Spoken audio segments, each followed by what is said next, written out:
Bueno, pues ya son las 8 de la mañana, pues vamos a dar inicio a la sesión del día de hoy, que la sesión del día de hoy pues va a ser de caso clínico. Agradezco la asesoría a la doctora Maricela Hernández por orientarme en este tema. Yo soy el doctor Evaristo Noel Lemus Reiner, residente de primer año de alergología, inmunología clínica. Y pues el tema del día de hoy, en caso clínico, va a ser trastornos de la fonación en pacientes alérgicos. Bueno.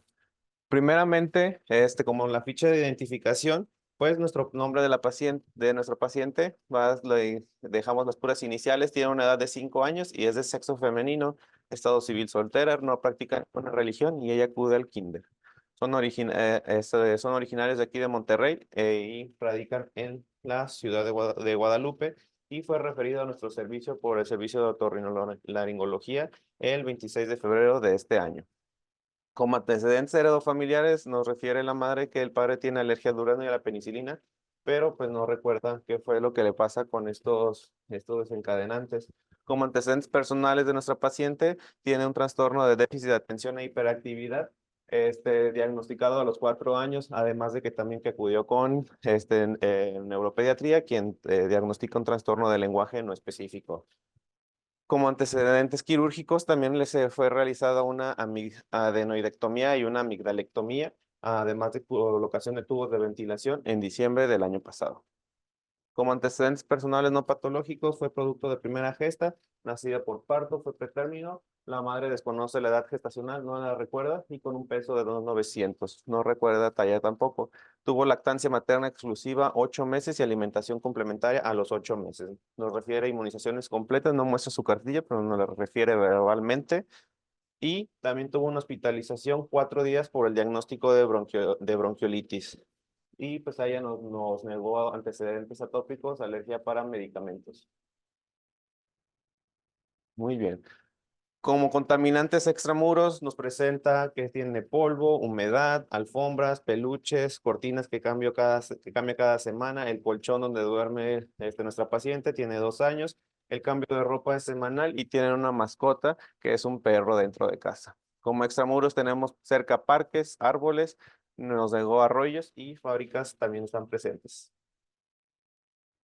El motivo de la consulta de nuestra paciente fue la congestión nasal, por motivo por la cual nos la refiere otorrino. Ella acude el 26 de febrero del 2024 a las 11 de la mañana, donde inicia hace 2 años con síntomas de congestión nasal, estornudos y rinorrea hialina, siendo perenne, con exacerbación a la exposición de polvo. Como síntomas acompañantes nos refiere que se presenta tos seca, en accesos de predominio nocturno, la cual se va a exacerbar al ejercicio y se acompaña de disnea.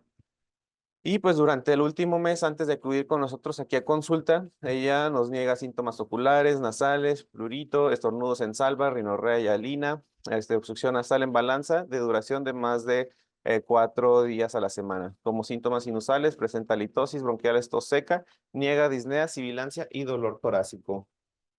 A la exploración física, en el hábitus externo tiene edad aparente a la cronológica, ocular está sin hiperemia, el tórax tiene buena entrada y salida de aire, pero se encuentra sin sibilancias. La piel está sin alteraciones y sobre todo en la cabeza encontramos unos conductos auditivos sin alteraciones. No se observaron los tubos de ventilación, los corneas estaban hipertróficos bilaterales en un 50% y no tenía puentes de alinos. La orofaringe estaba sin exudados ni hipertrofia amigdalina, pues por lo mismo de la cirugía. Se le realizó pruebas y nos salió positivas para Bromus, Sorghum, Amaranthus y dermatofagoides.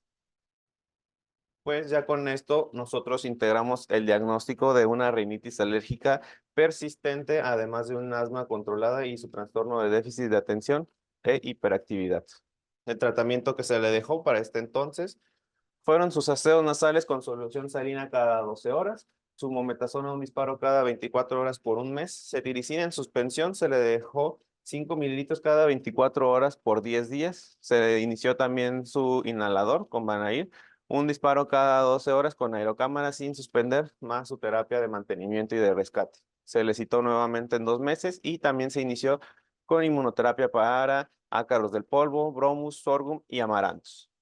Su primer frasco de inmunoterapia y pues acude nuevamente aquí con nosotros el día 26 de abril a las 10 de la mañana. en la paciente de 5 años con los diagnósticos pues ya conocidos, en tratamiento con inmunoterapia subcutánea, con aplicación de hace unas semanas sin reacciones locales o sistémicas, con una mejoría del 50% durante el último mes, refiere síntomas nasales presentando prurito, estornudos en salva, rinorrea y hialina 2 días a la semana, congestión nasal 4 días de la semana, y síntomas sinusales presentando también plenitud facial, disgeusia 2 días de la semana, halitosis esporádica, hiposmia negadas, y en bronquiales tiene escasa tos a la actividad física, sin rescates de van a ir, ya que no compró su Banair, ni lo usó. A la exploración física, cuando acudió nuevamente con nosotros, en los ojos no te encontraba en las conjuntivas hiperémicas, en los oídos se encontraba nuevamente sin alteraciones y los campos pulmonares no tenían agregados. En la mucosa nasal se encontraban los cornetes hipertróficos hasta en un 40% y pues la piel estaba sin lesiones. La orofaringe no tenía exudados ni hipertrofia amigdalina y al momento que la niña empieza a vocalizar, empieza a decir qué bonito conductorio. Entonces aquí también se diagnosticó rinolaria clausa posterior.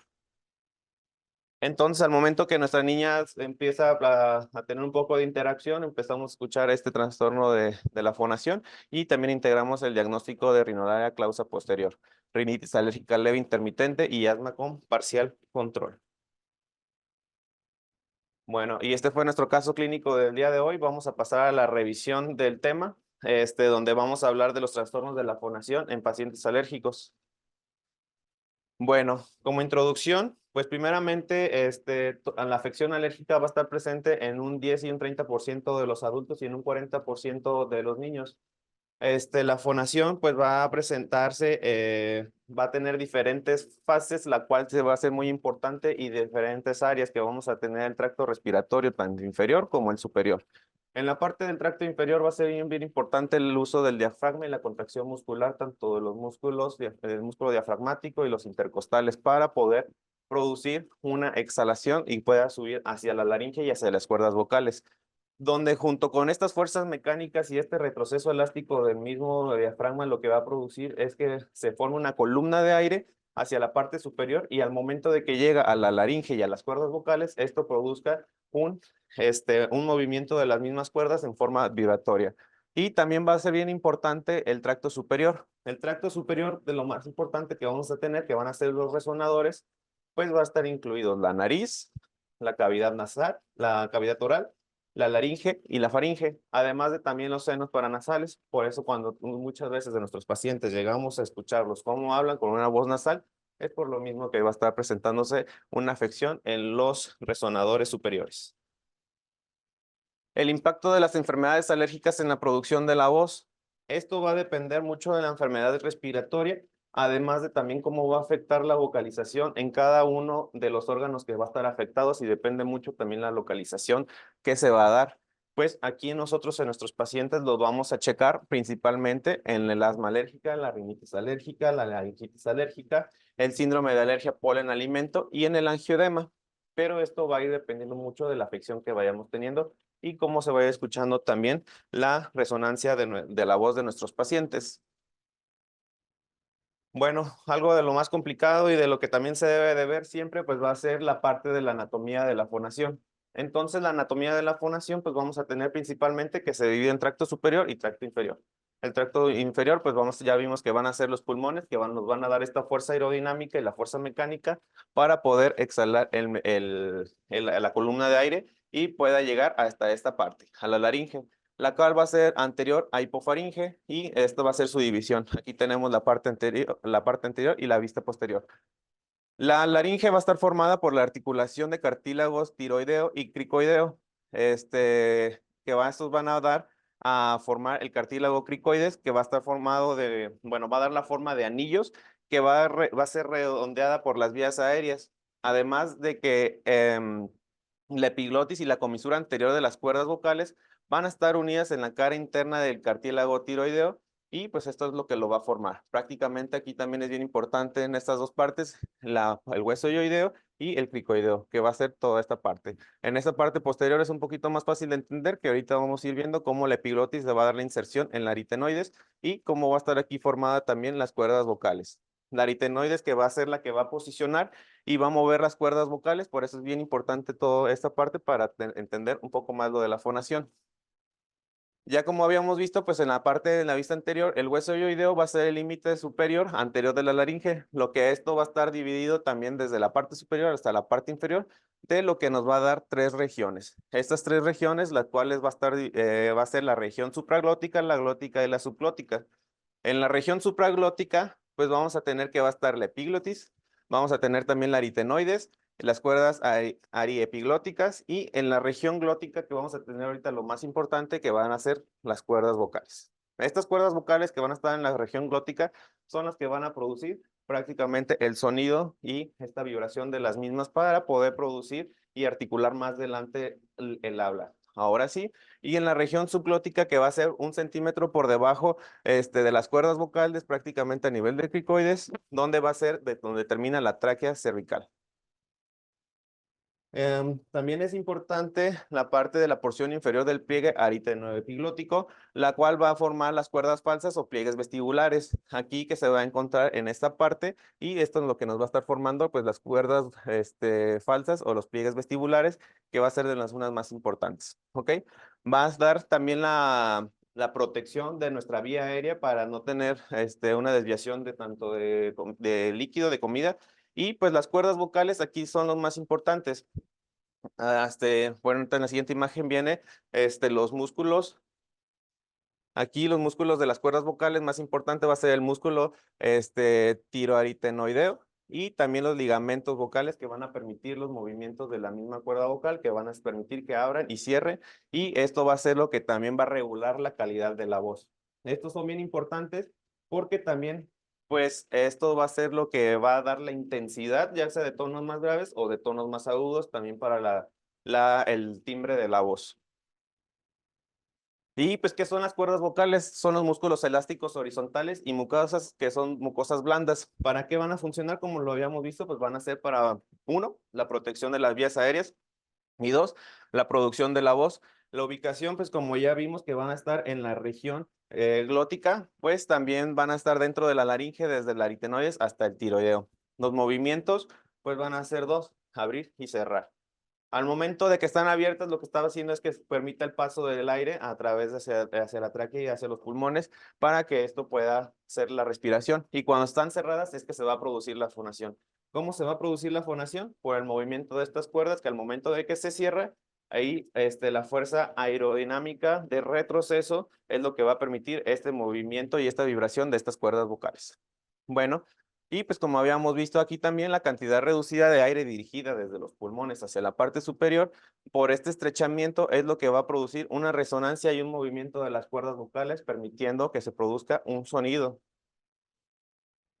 Bueno, y la laringe y las cuerdas vocales, pues es bien importante tener pues todo prácticamente una contracción activa de los músculos, tanto de la caja torácica como de tanto del sistema gastrointestinal, aquí lo pusimos como abdominal, porque también es importante para todo ese retroceso y toda esa fuerza. Por eso muchas veces los cantantes tienen que tener el apoyo del diafragma y también el uso de músculos accesorios y también de los músculos abdominales, porque esto va a ser la transformación de fuerzas aerodinámicas que desde el proceso de la elasticidad de los pulmones que vaya hacia arriba y esto por medio del diafragma. Esto va a dar una interacción entre las cuerdas vocales verdaderas y la columna de aire que va a estar subiendo desde los pulmones hacia la parte superior para más adelante producir la articulación. Entonces lo que se produce pues va a ser la oscilación de las cuerdas vocales en la estructura de la región laringea, de tanto del músculo tiroaritenoideo y del ligamento vocal, que va a ser la formación de las cuerdas vocales y que nos va a estar permitiendo el movimiento.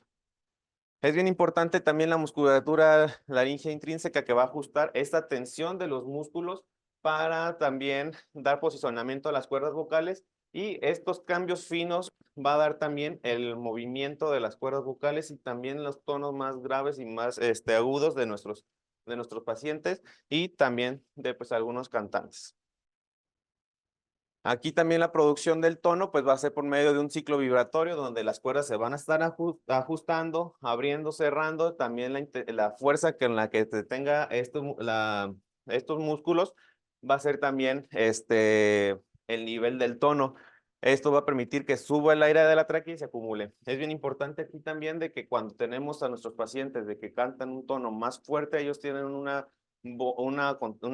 musculatura más fuerte de las cuerdas vocales, que entonces al momento de que están tratando de hacer la expulsión del aire, estos forman más fuerza en las cuerdas vocales, lo que permite que no pase tan fácilmente el aire y esto ocasiona un tono más grave. Y esta es la presión subglótica, que es al momento de que va a hacer la presión, va a dar la liberación de la presión y esto es lo que va a producir pues el sonido. Y pues aquí les puse un video de cómo son el movimiento de las cuerdas vocales, también para que lo vean en un cantante cuánto tiempo se puede estar moviendo estas cuerdas vocales, cómo es el movimiento vibratorio que se llega a producir y cómo esto mismo puede estar dando un traumatismo del mismo de las cuerdas vocales, que también se ha visto en muchos cantantes, profesores y también como lo mencionan en el video, personas de charlatanes que se la pasan hablando mucho por el sentido de que van traumatizando esas cuerdas vocales. Para producir este tipo de sonidos, las cuerdas vocales de Tyler se cierran una media de 170 veces por segundo. Eso supone más de medio millón de veces en el transcurso de un concierto y casi 1.000 millones de veces a lo largo de sus 30 años de carrera profesional. Pero no hay ninguna parte del cuerpo humano que pueda presenciar este tipo de fuerzas de choque y tensiones de rotura. A eso se debe que los pliegues vocales se vayan desgastando con el tiempo. También es el motivo por el que unos meses antes, las cuerdas vocales dañadas hicieron cancelar parte de la gira de Aerosmith. Tyler apenas podía cantar.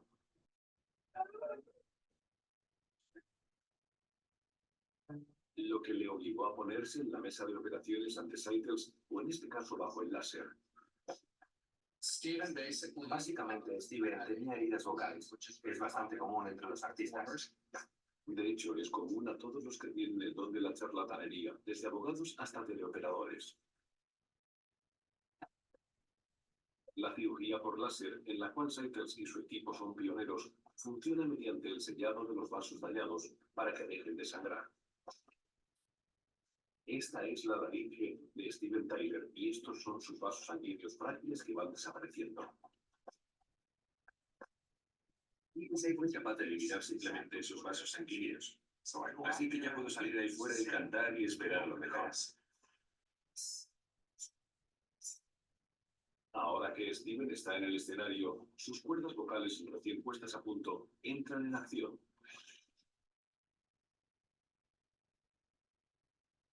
Este es Steven Tyler por fuera.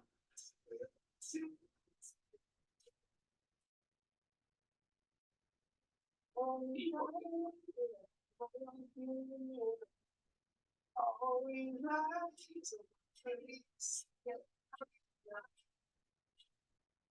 Cada vez que expiramos, empujamos el aire a través de dos cuerdas vocales membranosas. Cuando las ponemos juntas, vibran. Estas vibraciones producen sonido, muy parecido a cuando punteamos en una guitarra.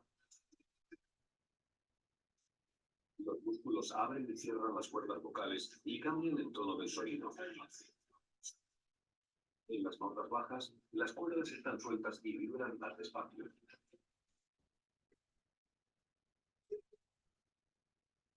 Pero en estos falsetes, sus cuerdas se estiran al máximo. Prácticamente vibran fuera de los cuadros.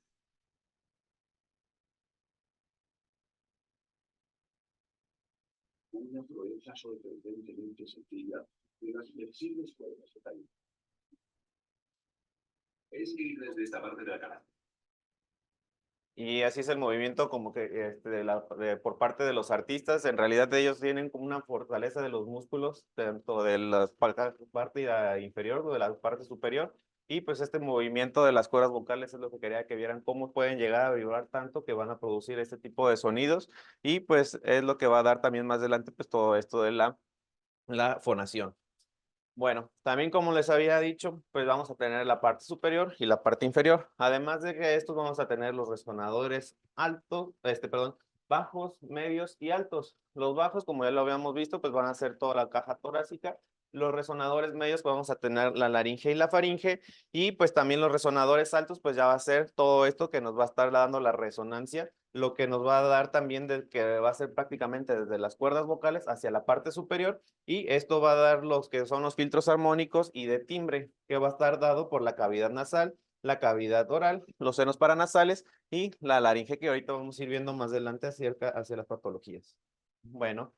Y pues ahora sí la diferencia entre el habla y la voz.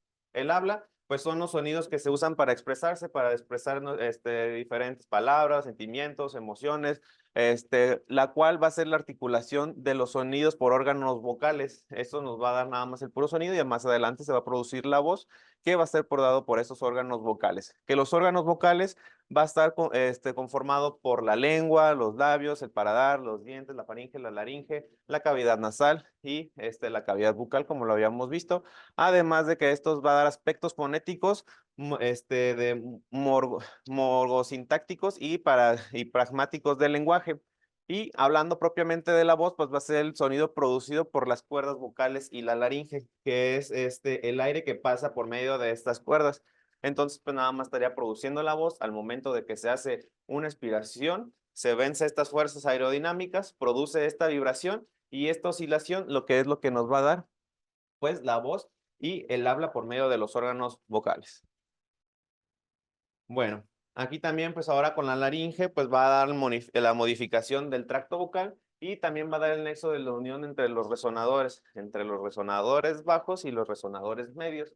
Además de también de que la laringe, junto con estos grupos de músculos, va a también dar la elevación y la estabilización de la misma laringe.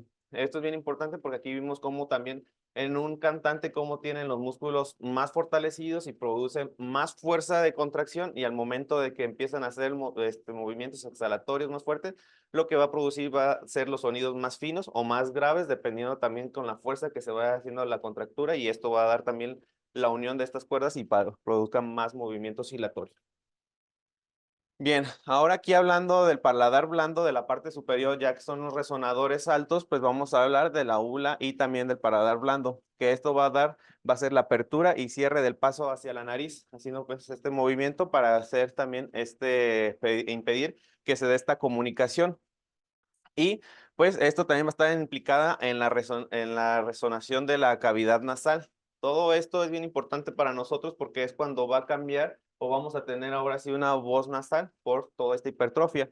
Además de que esta va a dar una proyección y amplificación del sonido, y también va a dar la articulación de todos estos sonidos. Por eso es tan importante toda esta parte de la voz para nuestros pacientes, el movimiento que va a estar produciendo, y también va a ser bien importante aquí para cuando tenemos hipertrofia de cornetes o también de adenoides. ¿Ok? Y pues estos van a dar los fonemas, las Ks, las Cs, las As, la G, junto con la lengua, los dientes y toda la cavidad bucal, que es bien importante para esta articulación, pues, de las palabras. Bueno, y continuando, pues ahora con los senos paranasales y nasales, pues esto lo que va a dar, pues va a ser la resonancia y la magnitud, la actividad, también de que va a disminuir la presión, colchonete,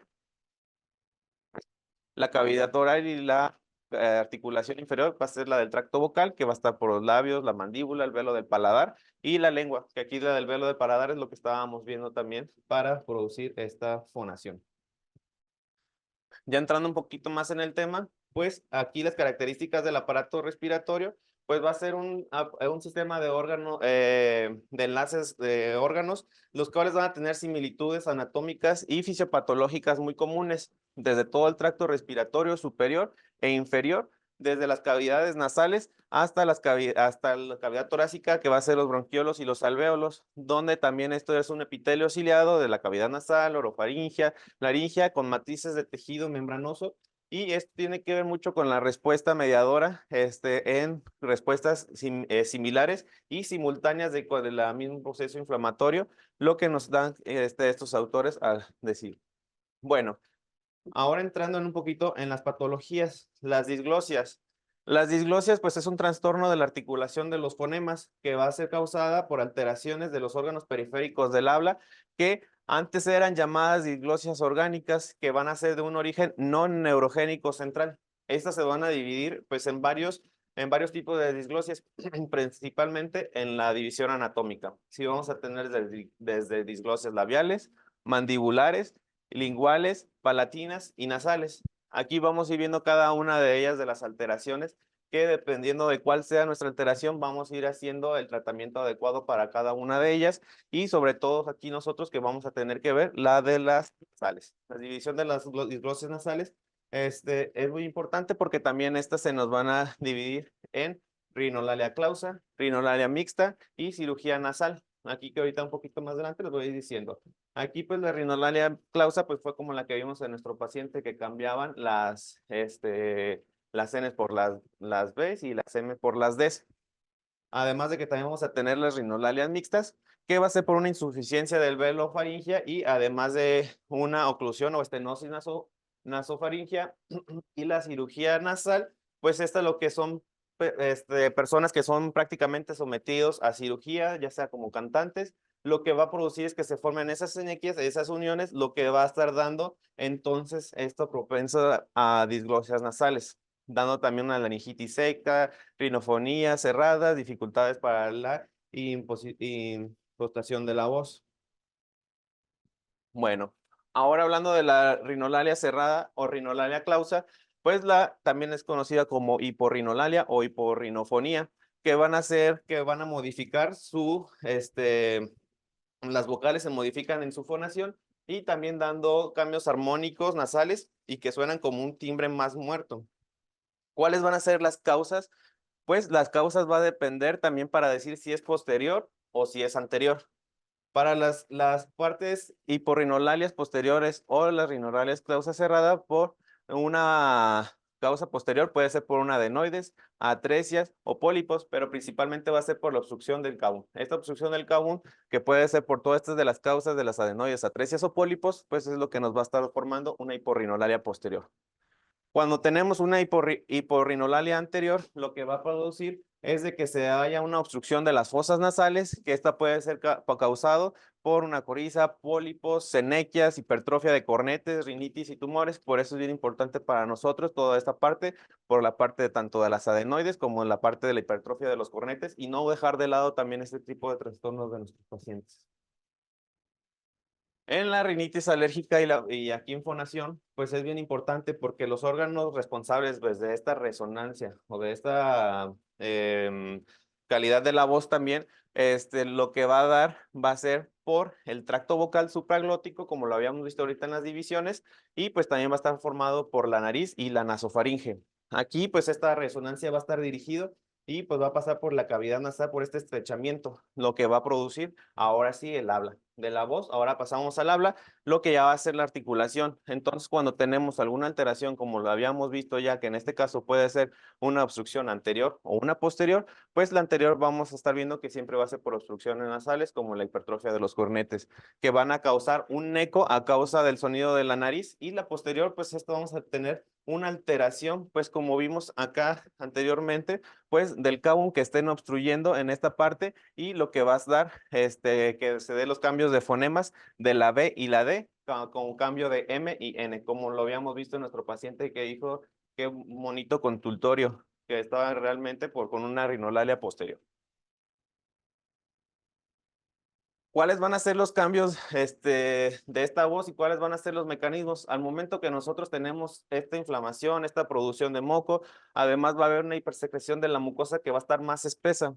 Como ven, va a estar dando un drenaje postnasal, va a dar tos, aclaramiento, disfonía y dolor laringio. Entonces, esta secreción mucosa pues no va a permitir el movimiento oscilatorio que se tiene que estar produciendo cuando se produce, vaya la redundancia, el sonido, ya que uno, pues si llega a afectar la mucosa nasal, pues va a estar ahí también este moco más espeso que no permite este movimiento con mayor libertad y pues tengamos un movimiento oscilatorio menor. Eso también es importante aquí para la laringitis, pero no solamente para eso, sino también para la rinitis alérgica. Vamos a tener también reflejos rinofaringios, que va a estar dado por fibras simpáticas y parasimpáticas con aumento del tono muscular. Y esto también va a estar dando una disfonía a largo plazo. También va a haber un aumento de la actividad de los músculos cricoaritenoideo posterior y va a estar sensibles a la presión negativa pues, de la cavidad nasal. Bueno, y como habíamos checado aquí, pues esto va a dar la hipersecreción, un drenaje insuficiente. Además de que este drenaje insuficiente, pues esto lo que va a estar produciendo a largo, mediano o corto plazo va a ser los problemas de la audición. Uno de los problemas de la audición también que se puede presentar en los niños, pues va a ser un aislamiento social y también de que el niño se vuelva más introvertido por este problema de audición que va a estar causado por un derrame crónico de oído medio y también puede llevar a una disfunción de la trompa de Eustaquio. Si nosotros recordamos, también nuestro paciente tenía tubos de ventilación, muy seguramente por este problema. Bueno, y también en este estudio se observó que los cambios de la voz en la rinitis alérgica, se fueron llevados a cabo por el polen de abedul. ¿Cuáles fueron los principales en nuestros pacientes? Fue que se presentaban con un ronquido y cambios de voz leves. Además de que el 44% de los pacientes estudiados tenían un trastorno de la voz. Realmente es un porcentaje alto para este estudio. Además de que la rinitis alérgica se asoció con una mala articulación de las palabras y una disminución también de la voz. Además de esto, nos puede predecir a la propensión de la pérdida auditiva, que puede ser una pérdida auditiva fluctuante. Y también, pues, es bien importante que en estos pacientes con peores síntomas, pues, cada vez no solamente va a ir afectando su calidad de vida, pues, con la presencia de los síntomas, sino también va a ir afectando en su calidad de vida, pero relacionada con la voz, con los síntomas laringeos crónicos cada vez más graves, porque cada vez el paciente, además de ir presentando estos síntomas, pues, cada vez va a ir traumatizando y traumatizando más, lo que lo va a ir llevando también, pues, a una hipertrofia, un edema y pues cada vez a problemas de la calidad de la voz cada vez más crónicos. Y pues esto va a ser, son problemas considerables de la voz que va a también depender del mecanismo compensatorio de la obstrucción nasal que va a ir experimentando en la mayoría de nuestros pacientes y en estos pacientes que van a presentar también una hipernasalidad y pues esto de nuestros pacientes. Además de que esta va a ir acompañada también una patología laringea de la voz. Aquí es bien importante porque también hasta un 75% de nuestros pacientes con rinitis alérgica va a coexistir una forma de edema de Reinke, que va a hacer que pues, se produzca una laringitis, una hipertrofia crónica, también puede dar un pólipo laringio y nódulos vocales, que va a dar un trastorno grave de la voz, como consecuencia, pues ya la disfonía también de nuestros pacientes por todo mecanismo que se fue dando desde la parte superior, cada vez fue bajando, por eso se les ponía la imagen también del epitelio que va compartiendo y que también va haciendo una respuesta simultánea. Y también aquí en este estudio evaluaron a 49 estudiantes con rinitis alérgica, de los cuales se comparó con 54 personas que eran sanas y no tenían ningún antecedente de alguna enfermedad atópica. Aquí a estos pacientes se le dio un tratamiento con inmunoterapia durante 3 años y se fue observando que los pacientes que tenían rinitis alérgica tenían peores síntomas en la calidad de la voz y también referían problemas vocales. Conforme fue pasando el tiempo de la inmunoterapia, los pacientes fueron refiriendo cada vez mejoría en el sentido de la calidad de la voz y también esto fue mejorando conforme fue avanzando nuestro estudio. También en este estudio,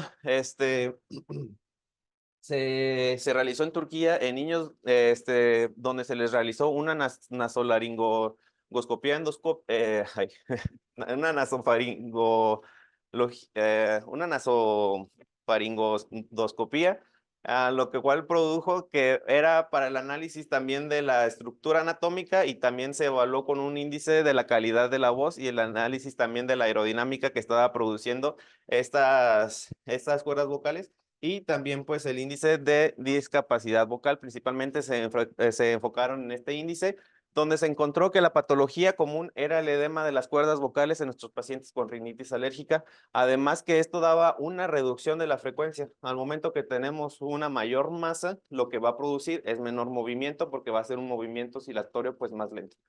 Como si recordamos el video que estábamos viendo del cantante, cómo es un movimiento más rápido, pues no tenemos un edema y cuando tenemos una patología como edema de las cuerdas vocales, pues vamos a tener un movimiento oscilatorio y de la reducción de la frecuencia. Que esto va a dar una capacidad reducida también para poder modular los tonos tanto de graves como de agudos, porque si recordamos también dependiendo de la fuerza, es cuando se va a dar también la fuerza para vencer esta capa aerodinámica que viene desde los pulmones y pues eso es lo que va a dar también la modulación del tono y pues también de que todo paciente se debe también valorar por otorrino para ver si no tiene un trastorno de la voz, que también podamos ayudar, o también se le pueda realizar una laringoscopía. Y pues para el tratamiento de la fonación, pues ya cuando se presenta de una forma orgánica, pues hay que dar tratamiento quirúrgico.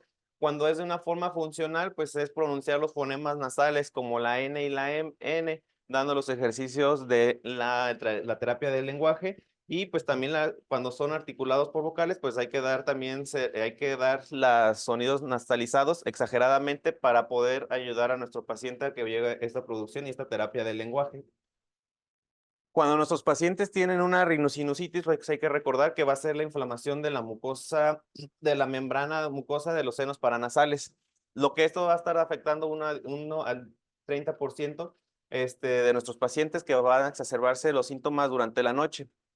Aquí es bien importante porque también vamos a tener ya desde una inflamación, un moco más espeso, un goteo postnasal, la congestión nasal, prácticamente ya vamos teniendo varios tipos de rinolarias, anterior, posterior, y también esto se va a presentar con dolor facial, que también vamos a tener la cefalea por plenitud, hiposmia y anosmia, tan por los mismos síntomas de inflamación y de la secreción de la mucosa más espesa.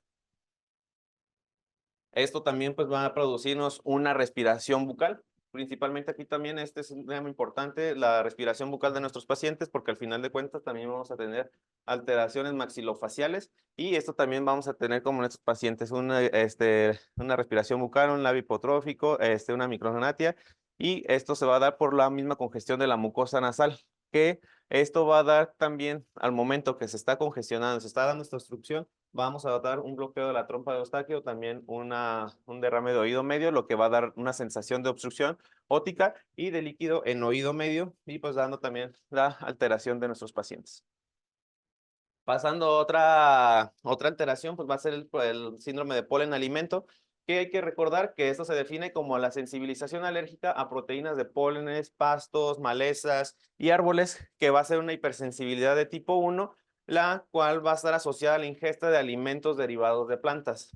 Pues principalmente las familias asociadas va a ser asociadas a las profilinas, a las proteínas relacionadas de la defensa, las PR10 y las NSLTPs, que son las proteínas transportadoras de lípidos no específicos.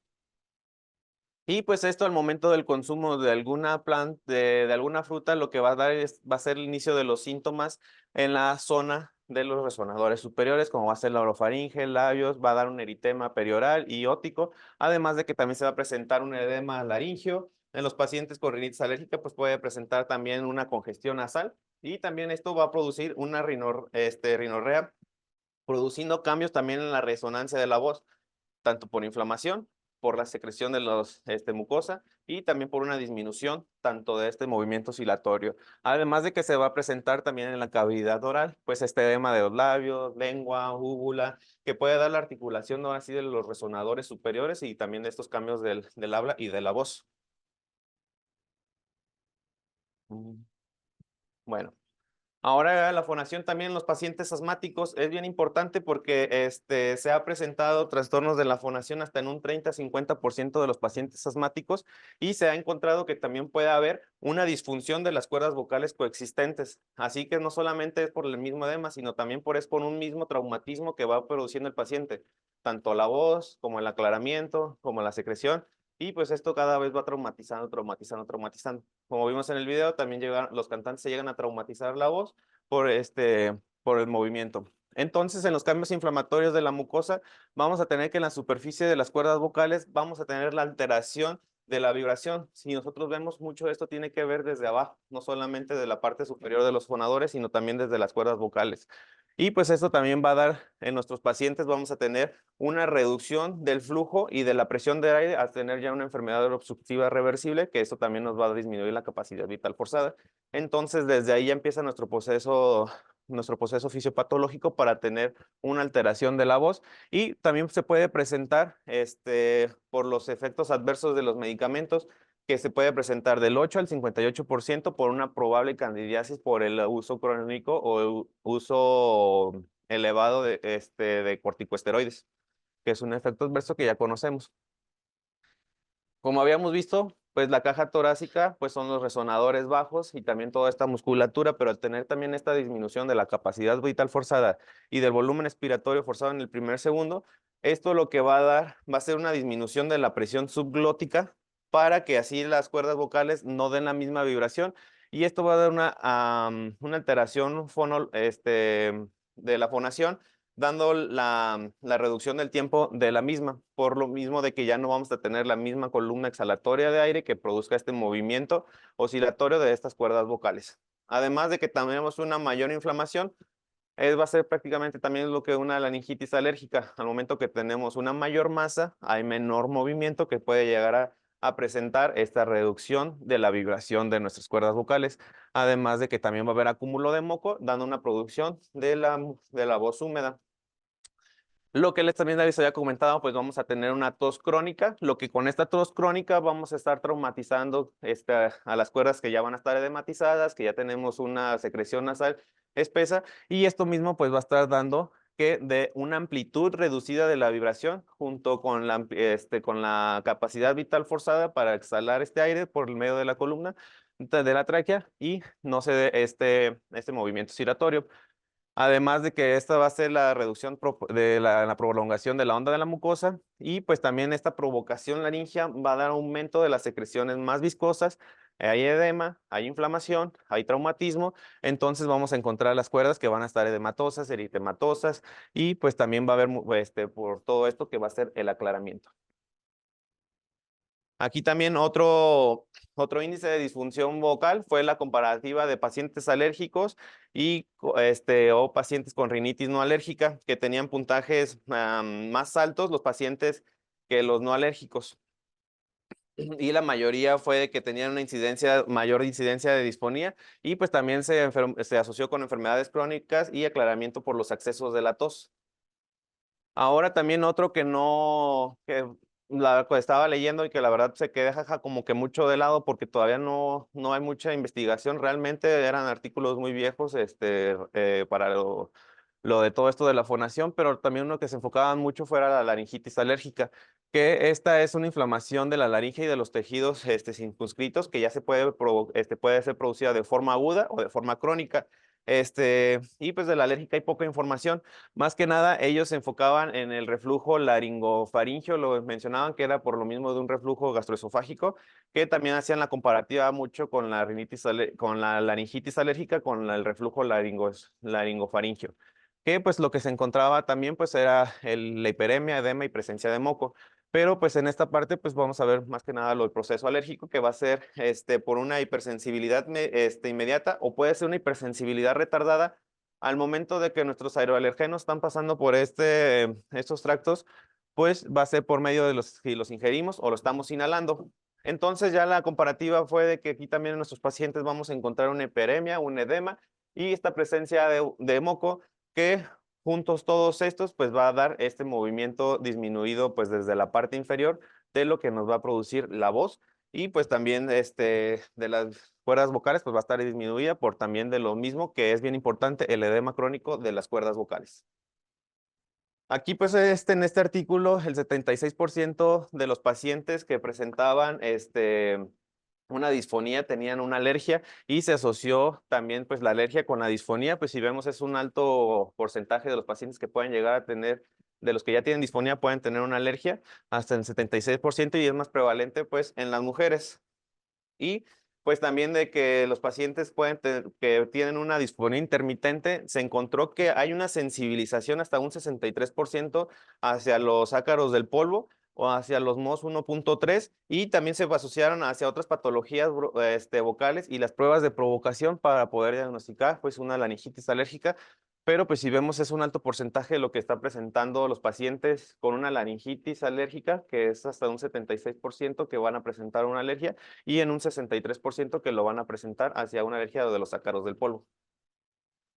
En estos pacientes también se les hizo unos hallazgos endoscópicos, como ya habíamos visto también anteriormente en las otras diapositivas. Lo que se encontró principalmente en estos pacientes, como es un proceso inflamatorio, pues vamos a encontrar edema de las cuerdas vocales hasta en un 100% de los pacientes, prácticamente todos. Y esto se va a encontrar un eritema, una hiperemia de la laringe, un moco más pegajoso y más viscoso, lo que no va a permitir tampoco ese movimiento. Este moco espeso también pues nos va a dar como efecto secundario el aclaramiento y pues también el aclaramiento pues nos va a dar un traumatismo crónico, además que también se puede estar presentando una tos. Y pues no hay diferencia entre los pacientes que tuvieron las pruebas positivas y los pacientes que tenían un reflujo laringofaringio en los hallazgos endoscópicos. Realmente se tiene que hacer una prueba de provocación para poder diagnosticar si es alérgico o es por la misma parte del reflujo gastroesofágico que va a estar dando un reflujo laringofaringio. Y pues la disfonía y la tos y el aclaramiento eran los síntomas más prevalentes de los pacientes que tenían una rinitis alérgica en este estudio. Muy bien, pues como en conclusiones, es bien importante pues que la consecuencia de los trastornos de la fonación puede ser a medio y largo plazo, y que produce también una limitación comunicativa, principalmente en los niños, pues van a empezar a tener un aislamiento social.